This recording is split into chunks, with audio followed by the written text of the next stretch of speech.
Lu pernah nggak ngerasa aneh? Gaji UMR, tapi tiap nongkrong pengen kelihatan paling jadi. HP harus paling baru, outfit harus paling niat, story harus paling estetik. Padahal saldo rekening tinggal sisa napas. Tapi anehnya, makin tipis duit lu, makin kuat dorongan buat kelihatan kaya. Logika kebalik kan? Harusnya makin terbatas, makin hati-hati. Tapi ini malah makin nekat. Terus muncullah penyelamat palsu, pay later. Tinggal klik, langsung approve, besok barang sampai. Nggak perlu nunggu, nggak perlu nabung, nggak perlu mikir panjang. Lu bisa langsung hidup di masa depan pakai uang yang bahkan belum lu punya. Rasanya kayak cheat code kehidupan. Instan, cepet, halus. Dan di titik itu, lu ngerasa menang. Lu masuk tongkrongan, taruh iPhone baru di meja, semua mata ngelirik. Ada rasa puas yang susah dijelasin, seolah-olah semua kerja keras lu akhirnya terlihat. Tapi yang nggak kelihatan, tagihan yang lagi ngantri di belakang layar. Ini bukan soal HP, ini bukan soal gengsi doang. Ini soal sistem yang bikin lu ngerasa kaya, padahal lagi pelan-pelan dikuras. Dan yang bahaya, lu nggak sadar lagi main di permainan siapa. Karena sebenarnya, ini bukan kebetulan, ini settingan. Lu pikir keputusan kredit iPhone itu murni pilihan pribadi? Salah. Itu hasil dorongan yang pelan-pelan dibentuk. Setiap hari lu disodorin standar baru. Sukses itu kelihatan mahal. Feed lu isinya orang liburan, gadget baru, hidup yang kelihatannya effortless. Lama-lama otak lu kebentuk satu kesimpulan sederhana. Kalau lu nggak kelihatan seperti itu, berarti lu belum jadi apa-apa. Disinilah jebakannya mulai bekerja. Lu capek kerja, gaji pas-pasan, tapi ekspektasi sosial naik terus. Ada gap, dan manusia paling nggak tahan sama gap. Otak lu butuh shortcut buat nutupin selisih itu secepat mungkin. Dan pay later datang sebagai jawaban instan. Bukan solusi, tapi pelarian yang dikemas rapi. Lu nggak lagi beli iPhone, lu lagi beli rasa diterima. Lu lagi beli pengakuan, lu lagi beli ilusi kalau hidup lu udah naik level.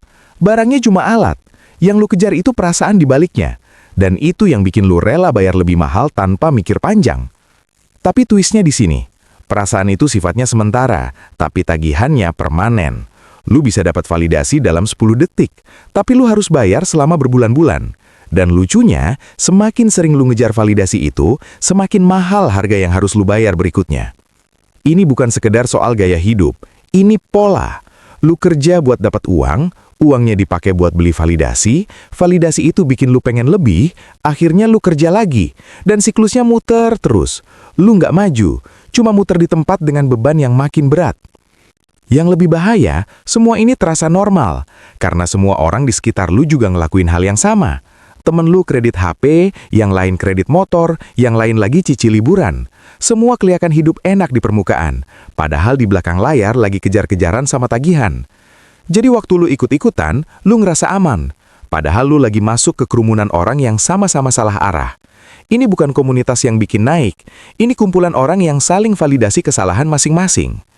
Dan di titik ini, lu harus mulai sadar, ini bukan masalah individu, ini sistem. Sistem yang sengaja bikin lu merasa kurang, terus jual solusi instan yang sebenarnya bikin lu makin terikat. Lu nggak lagi jadi konsumen, lu jadi target. Dan yang paling nyesak, lu bayar mahal buat jadi target itu. Sekarang kita bongkar mesinnya. Pay later itu kelihatannya simple, beli sekarang, bayar nanti.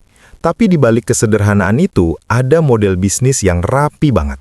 Mereka nggak jual barang, mereka jual kemudahan. Dan kemudahan itu bikin otak lu berhenti mikir. Begitu friksi hilang, keputusan impulsif jadi terasa wajar. Dulu kalau mau beli barang mahal, lu harus ngerasain sakitnya dulu. Nabung, nunda, mikir ulang. Itu rem alami. Sekarang, tinggal klik, selesai. Rasa sakitnya dipindah ke masa depan. Otak lu senang sekarang, tapi dompet lu yang kena nanti. Ini bukan kebetulan, ini desain. Mereka tahu satu hal penting. Manusia lebih takut ketinggalan daripada takut rugi. Makanya semua dikemas dengan urgensi. Cuma hari ini, stok terbatas, limit tinggal sedikit. Padahal yang terbatas itu bukan barangnya, tapi kontrol diri lu. Dan setiap kali lu kalah, mereka untung. Siapa yang diuntungkan? Platform, bank, dan penyedia kredit. Mereka dapat bunga, denda, biaya layanan. Bahkan kalau lu telat, itu bukan masalah buat mereka, itu justru tambahan cuan. Semakin lama lu terjebak, semakin besar nilai lu di mata mereka. Lu bukan pelanggan, lu aset. Siapa yang dirugikan? Lu, karena lu bayar lebih dari harga asli. Bukan cuma uang, tapi juga ruang nafas finansial lu. Gaji yang harusnya fleksibel jadi kaku. Pilihan hidup lu menyempit. Setiap bulan ada potongan tetap yang nggak bisa lu hindarin. Itu harga dari kemudahan tadi. Dan ini yang jarang disadari. Mereka nggak butuh lu kaya. Mereka butuh lu terus merasa kurang. Karena kalau lu puas, lu berhenti konsumsi. Kalau lu tenang, lu nggak butuh validasi. Jadi sistem ini terus mendorong standar naik, biar lu terus ngejar tanpa pernah benar-benar sampai. Sosial media jadi bensin gratis buat mesin ini. Setiap scroll, lu dikasih perbandingan. Hidup orang lain terlihat lebih rapi, lebih mahal, lebih jadi. Itu bukan realita utuh, tapi highlight. Tapi otak lu tetap bandingin. Dan dari situ muncul dorongan, gue juga harus punya. Paylater masuk sebagai jembatan. Dari keinginan ke kepemilikan, tanpa jeda. Tanpa waktu buat mikir, tanpa ruang buat ragu. Dan di momen itulah keputusan terburuk sering terjadi. Karena keputusan terbaik butuh waktu, tapi keputusan impulsif cuma butuh tombol. Ada lagi lapisan yang lebih dalam, data. Setiap transaksi lu dicatat, pola belanja lu dipelajari, kapan lu lemah, kapan lu boros, semuanya kebaca. Dari situ mereka bisa nawarin promo yang tepat di momen yang tepat. Ini bukan cuma jualan, ini manipulasi yang presisi. Jadi waktu lu ngerasa, gue cuma beli 1 HP kok, lu lagi lihat permukaan doang. Di bawahnya ada sistem yang dirancang buat bikin lu balik lagi, dan lagi. Bukan karena lu bodoh, tapi karena permainannya memang dibuat buat dimenangkan oleh mereka. Insight utamanya simple, tapi pahit. Semakin mudah sesuatu diakses tanpa usaha, semakin besar kemungkinan itu menjebak. Kemudahan bukan selalu keuntungan, kadang itu pintu masuk ke komitmen yang nggak kelihatan di awal. Dan kalau lu masih nganggep ini cuma soal gaya hidup, lu bakal terus kalah. Karena ini bukan soal gaya, ini soal kontrol. Siapa yang pegang kendali atas keputusan finansial lu? Lu? Atau sistem yang udah ngerti kelemahan lu lebih dalam dari yang lu kira? Oke, sekarang kita turunin ke angka. Biar nggak cuma teori, tapi kelihatan jelas. Anggap gaji lu 5,5 juta. Kedengarannya cukup, tapi kita realistis. Kos 1,5 juta, makan 1,5 juta, transport dan kebutuhan lain 1 juta. Sisa sekitar 1,5 juta. Itu pun belum ada darurat. Sekarang lu pengen iPhone seharga 18 juta. Lu nggak punya cash, jadi lu pakai paylater 12 bulan. Cicilan per bulan kira-kira 1,7 juta setelah bunga dan biaya. Berarti dari sisa 1,5 juta langsung minus. Bahkan sebelum hidup, lu udah rugi. Otak lu biasanya ngeles di sini. Nanti bisa disesuaikan. Oke, kita lanjut. Lu potong makan, lu hemat sana-sini, tapi tetap aja angka nggak bohong. Setiap bulan hampir 30% dari total gaji lu kebakar buat satu barang. Satu, bukan aset, bukan penghasil uang, barang konsumtif. Sekarang kita lihat efek dominonya. Karena cicilan berat, lu nggak punya dana darurat. Begitu ada kejadian kecil, motor rusak, sakit, telat gajian, lu panik. Solusinya? Nambah utang. Entah pinjol, entah paylater lain. Satu keputusan mulai narik keputusan lain. Dalam 3 bulan, kondisi lu berubah. Dari awalnya cuma punya 1 cicilan, sekarang jadi 2 atau 3. Total potongan bisa tembus 2,5 juta sampai 3 juta per bulan. Artinya, lebih dari setengah gaji lu udah dikunci sebelum lu hidup. Lu kerja keras, tapi nggak pernah merasa lega. Sekarang bandingin dengan skenario kedua. Lu tahan gengsi. Lu pakai HP lama atau beli yang 3 juta cash. Sisa uang lu tetap utuh 1,5 juta tiap bulan. Dalam 12 bulan, lu bisa pegang 18 juta cash. Sama kayak harga iPhone tadi, tapi tanpa beban, tanpa bunga, tanpa stres. Dan yang menarik, di skenario kedua, posisi lu kuat. Lu punya pilihan. Mau beli, silahkan. Mau investasi, bisa.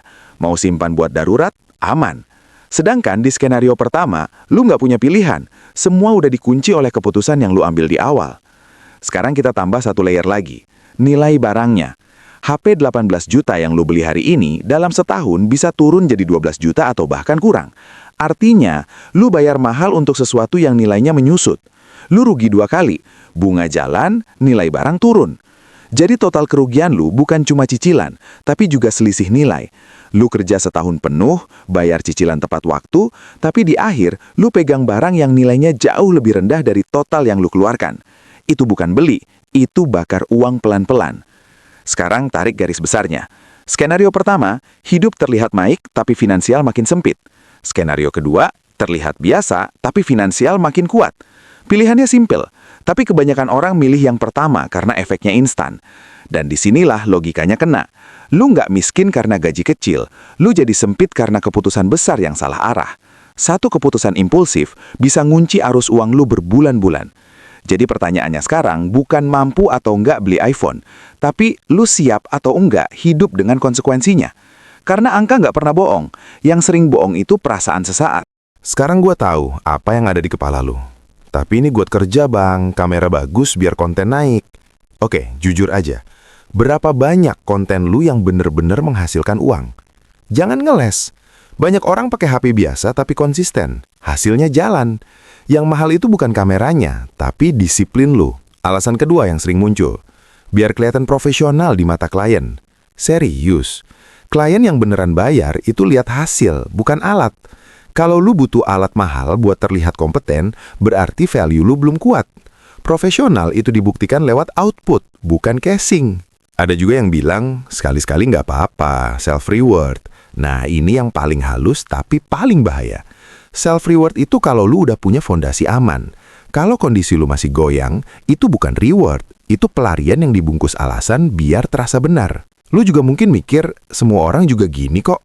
Nah, justru itu masalahnya. Normal itu belum tentu benar. Kalau semua orang di sekitar lu lagi jalan ke arah yang salah, ikut-ikutan gak bikin lu aman, cuma bikin lu tenggelam bareng. Sekarang gua balik nanya, lu beli iPhone itu karena butuh atau karena takut kelihatan biasa? Jujur, karena kalau jawabannya takut kelihatan biasa, berarti masalahnya bukan di duit, tapi di ego. Dan ego itu mahal banget biayanya. Lu harus bedain dua hal, kebutuhan dan pembenaran. Kebutuhan itu jelas fungsinya. Pembenaran itu biasanya panjang alasannya. Semakin panjang lu jelasin ke diri sendiri, semakin besar kemungkinan itu cuma alasan biar lu nyaman ambil keputusan yang salah. Ini juga mindset yang perlu lu hancurin. Nanti juga bisa dikejar. Ngejar apa? Cicilan, bunga, stres tiap akhir bulan. Hidup bukan lomba siapa paling cepat terlihat sukses. Ini soal siapa yang paling lama bisa bertahan tanpa kehabisan napas. Dan satu lagi yang keras. Lu bukan target market barang itu. Iya, pahit. Kalau beli satu barang bikin cash flow lu goyang, berarti itu di luar kelas finansial lu sekarang. Bukan berarti selamanya nggak bisa, tapi saat ini belum waktunya. Orang yang benar-benar punya uang nggak mikir dua kali soal beli. Lu harus mikir tiap bulan bayar. Itu udah cukup jadi sinyal. Tapi lu abaikan, karena lebih takut dinilai orang daripada menghadapi realita. Jadi berhenti nyari pembenaran. Karena selama lu masih sibuk membela keputusan yang salah, lu nggak akan pernah punya ruang buat benerin arah. Keras? Iya. Tapi ini satu-satunya cara biar lu keluar dari lingkaran yang sama. Lu mau jujur sama diri sendiri atau terus nyaman di kebohongan yang mahal? Pilih sekarang. Karena setiap alasan yang lu pertahankan hari ini, itu yang bakal nagih lu tiap bulan. Sekarang kita nggak butuh motivasi. Kita butuh aturan main yang jelas. Aturan pertama, kalau satu barang bikin cicilan lu lebih dari 10-15% gaji, stop. Bukan ditawar, bukan dinego, stop. Karena di titik itu, lu nggak beli barang, lu lagi jual kebebasan finansial lu. Aturan kedua, bedain keras antara butuh dan pengen terlihat. Kalau fungsinya bisa diganti dengan opsi lebih murah tanpa ganggu produktivitas, ambil yang murah. Sisanya, itu ego. Dan ego nggak pernah kasih return, cuma tagihan. Aturan ketiga, balikan arah uang lu. Sebelum mikir upgrade gaya hidup, pastikan lu punya dana darurat minimal 3-6 bulan. Setelah itu, baru mikir investasi atau upgrade alat. Urutannya jangan dibalik, banyak yang kelihatan naik di luar, tapi rapuh di dalam. Aturan keempat, pakai rasa nggak nyaman sebagai filter. Kalau lu harus nyicil panjang, harus mikir tiap bulan, harus ngorbanin kebutuhan lain, itu tanda jelas, belum waktunya. Orang yang siap beli, nggak perlu debat panjang di kepalanya. Dan yang terakhir, Ini yang paling penting. Biasain hidup di bawah kemampuan, bukan di atas ekspektasi orang. Karena saat lu berhenti ngejar validasi, uang lu mulai kerja buat lu, bukan buat nutupin image. Lu nggak harus terlihat sultan buat jadi kuat. Lu cuma perlu stabil, sadar, dan sabar. Karena permainan ini bukan soal siapa paling cepat pamer, tapi siapa yang paling lama bertahan tanpa jatuh. Jadi, sekarang pilihan lu simple. Tetap kejar tampilan dan bayar mahal tiap bulan, atau bangun fondasi diam-diam dan nikmati hasilnya nanti. Dua-duanya butuh pengorbanan. Bedanya, yang satu bikin lu bebas, yang satu bikin lu terikat. Ingat ini baik-baik, gengsi itu cicilan tanpa akhir. Ketenangan itu aset yang bisa lu bangun. Pilih yang mana, itu nentuin hidup lu ke depan. Kalau lu ngerasa kena, bagus, berarti lu masih sadar. Tulis di komentar, lu lagi di posisi mana sekarang? Kejar gengsi atau mulai beresin hidup? Share ke teman lu yang masih kejebak. Dan subscribe kalau lu mau terus belajar main uang dengan cara yang benar.